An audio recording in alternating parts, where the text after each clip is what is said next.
Une première crise d'asthme à l'âge de 10 ans en mai 1962. Ça ne crie pas gare. Il y a un avant et un après. Ma famille vient de s'installer dans une campagne nommée La Louise et située dans la banlieue de Marseille. Une petite sœur, Sophie, est née en mars. La maison est en construction. Ce jour-là, Suzanne, notre grand-mère paternelle, et Louis, son compagnon, doivent déjeuner avec nous. Je viens de courir. Je sens une oppression. Ça ne circule pas comme d'habitude. Il n'y a plus de fluidité. C'est un écrasement du haut de la poitrine, une rétraction. Je trouve ma mère et ne réussis pas à lui dire quoi que ce soit. Je lui désigne le haut de ma poitrine. Je sens la montée d'un étourdissement. Il faut que, courbé et les mains sur les genoux, je tire de toutes mes forces pour inspirer et expirer. Je me suis mis au travail. Je ne me pose pas la question de ma mort, parce que je sais à peine que je suis né.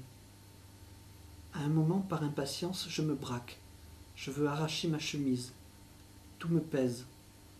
Même largement défait, mon col est trop près de ma peau. Quoi me garrotte? Les lacets de mes souliers, les élastiques de mon slip et de mes chaussettes? Je regarde les murs de ma chambre, le chien qui approche, les arbres autour de la maison, les vitres du voisin d'en face qui vous giflent avec leur lumière. La brillance est l'ennemi. L'apnée provoque un vertige. Tirant sur la caisse, prenant chaque goulet d'air en mâcheur de cailloux, on sent venir la chute. On a peur de dévisser. Je ne veux pas qu'on me touche. Toute approche est une persécution.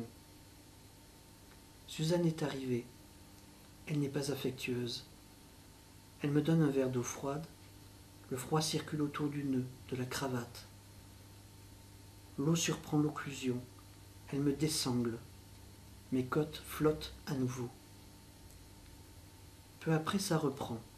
Tintouin du sifflement, du couinement, du piaulement. Soufflé de forges percées.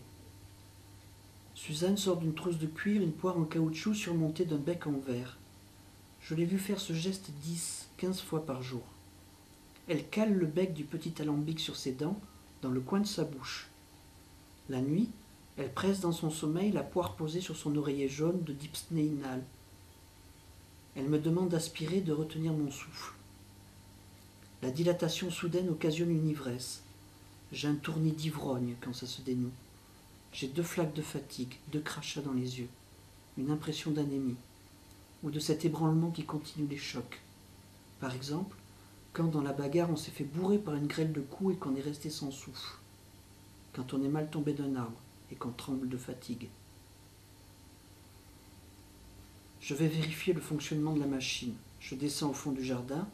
Je grimpe les 5 restantes de la Louise d'une seule traite. Pas la moindre gêne.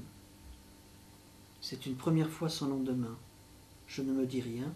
Je ne suis pas capable de commentaire. Il fait beau. Le parfum des fleurs flotte dans la brise. Je pourrais le recopier à la craie sur le tableau. L'onde était transparente ainsi qu'au plus beau jour.